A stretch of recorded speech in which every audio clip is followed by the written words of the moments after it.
On the left-hand side, we have the clues. On the right-hand side, we have what we have found.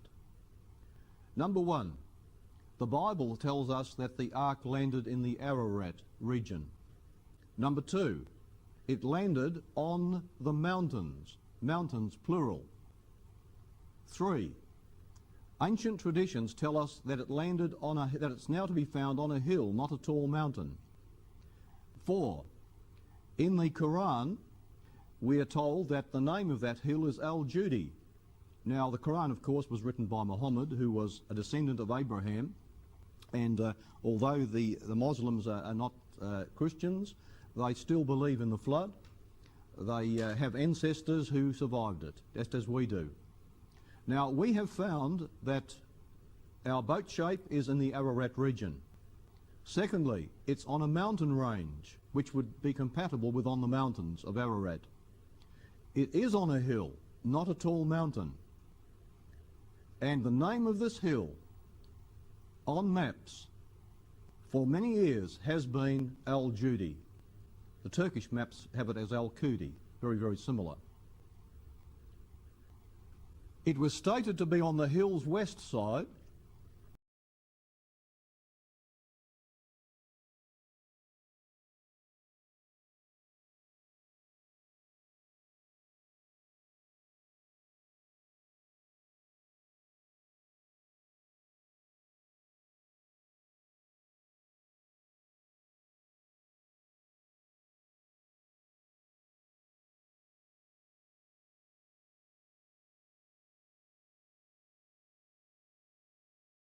Indeed, our object is on the hill's west side. The old traditions held that the ark was alongside a large rock. Interestingly, this present object is alongside a large rock and impaled on it as well. If this were the ark of which the Muslims spoke, then it had since been pushed sideways onto the rock by the alluvial mud flow that slid down to the east of it, resulting in the ark's being almost completely covered. Point 7.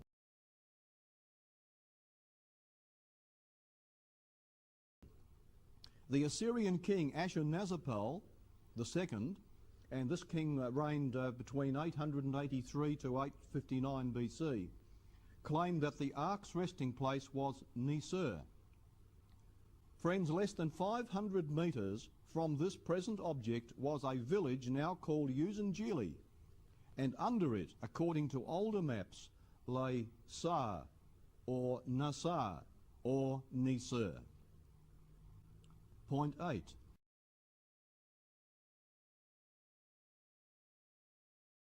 The ark was reported to be on a north-south axis. Our boat, likewise, is orientated just 10 degrees from north-south. Now, another point is you go down into it according to the old Assyrians. Friends, it was buried in the ground until November 1978. Then, of course, there's the size, the precise length, and the precise width. Do some of the remains of Noah's Ark lie under the mud? Well, we have scraped away some of the mud already, but the final word will come when the excavation takes place. Now, friends, the question will arise, is there any artifactual evidence? Let's have a look at this. The governor of Ari had Ron demonstrate the radar. When he found what looked like a broken timber near the surface, the governor had it dug up and gave it to Ron to be verified. The lab test revealed organic carbon. It was petrified wood. But the final proof was when it was sectioned. The evidence was obvious. Not only could the internal wood structure be seen, it was also clearly laminated wood. 3 separate layers could be seen. The adhesive material, or glue, had seeped out and hardened on one end and was perfectly aligned with the internal layers. But the ultimate test as to whether this was indeed once wood was to determine the presence of organic carbon. Galbraith Labs took samples of the timber. They first analyzed for total carbon content, both organic and inorganic combined. The next test was for only inorganic carbon. By comparing the two results, we would know if organic carbon were present. We're in the process of weighing the sample now before the analysis for the total carbon from this sample. The inorganic carbon will be included in this determination, all the carbon that's present. As we run the inorganic carbon, we'll be able to tell the difference if there's any organic present in the material. 0.71% total carbon in this. 0.71. Present time we're weighing about 500 milligrams of sample for a carbonate determination. That would be the inorganic carbon in the sample. Right. 81 ppm's inorganic carbon. Okay, thank you very much. Inorganic carbon equaled 81 ppms, or parts per million. This equals 0.0081%. The result, 0.71% total carbon less 0.0081% inorganic carbon leaves 0.7019 organic carbon. This indeed shows that this specimen did once consist of living matter. Another exciting evidence came in June of 1991. In the presence of 26 witnesses, Ron found a fossilized rivet. Our last trip out there this past June, we found this very impressive rivet. And if you'll notice here, the plate itself is just a little more than 1/4 inch in thickness. It's approximately 3.5 inches in diameter, the plate itself, and then the shaft of the rivet is roughly 1 inch to 1.25 inches in diameter. And if you'll notice here, it was struck while it was hot and flared out the end of the shaft so that it would not slide back through the hole in this washer. And this shows that their abilities to use metal was quite advanced, quite sophisticated, and folks, there are thousands of these rivets on this boat. In fact, at every joint where the wooden structures are held together, they're held together by large metal plates which are predominantly iron, and then these rivets. Aluminum, iron, titanium, and other metals present sufficient evidence of a most sophisticated alloy. There are other specimens which also are consistent with what we would expect to find on Noah's Ark. One is a petrified section of a broken antler. Greg Brewer of Dixon, Tennessee, found this embedded in the Ark in August of 1989. Since it consists of the base of the antler, it can be positively identified by visual inspection. As antlered animals shed these antlers once a year, this shows that at some point in time, an animal with antlers lost them on the Ark. There is also a large quantity of coprolites in the areas where the Ark has deteriorated and broken away. These are, simply put, petrified animal droppings. Many of the evidences alone are convincing, such as the length. The petrified deck timber of laminated wood is the only specimen found to date of its type anywhere on this planet, such as the length. The petrified deck timber of laminated wood is the only specimen found to date of its type anywhere on this planet. Never has hand-hewn petrified wood been found, much less laminated.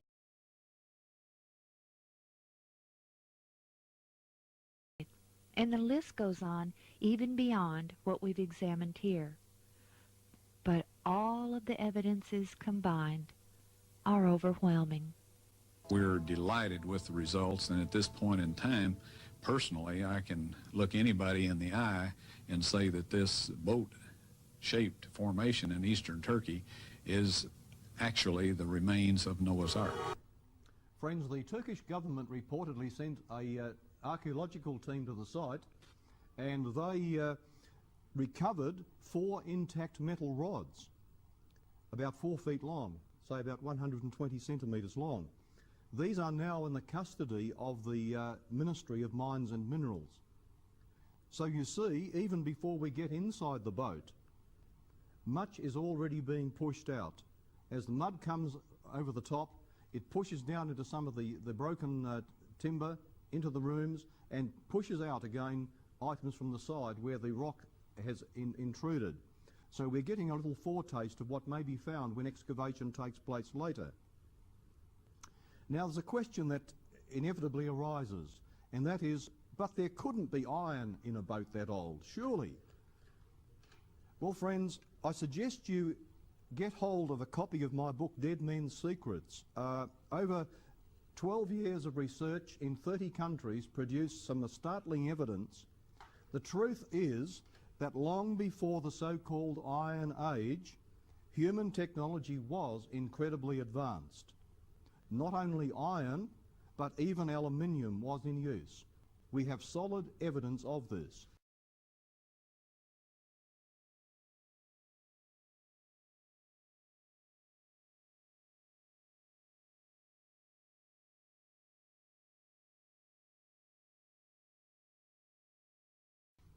The history of the past now needs to be rewritten. From the ocean floor, from under the desert sands, and from vine-choked buildings in the jungles, 1,000 forgotten secrets are coming to light. The Turks have built a visitors centre for the expected tourist boom, which they hope for when the war is over. This war is a real problem, friends. Over 10,000 people have died, and it's not in sight to have an end yet. However, when a protective dome can be erected over the boat to keep out the weather, then excavation should commence. Meanwhile, there's a man sleeping in this building. He's an elder from the village a few metres above. His name is Hassan, a very kindly gentleman. He sleeps with an Alsatian dog, and he calls himself the guardian of Noah's Ark. So he and his dog look after that boat shape there. And as you can see, all we have is the hull of the ship plus the bottom deck with the rubble of the 2 top decks lying collapsed over the top of it. We now go up behind the boat, up this way, to the top of the range, about 2 kilometres back and about 300 metres higher. Notice here are the remains of a very ancient monument, believed to be at least 4,000 years old. Notice what it portrays. Here is a hammock-shaped mountain. Then there's a little hill next to it, and then there's a volcano. You'll notice a boat here with 8 people in it. An older man and woman, 3 other men, 3 other women. And above it there fly 2 birds. I wonder if they are the 2 birds mentioned in the biblical story. Here we have a comparison. Let's compare this with the landscape we see today. Notice the hammock-shaped mountain range here, and there it is again.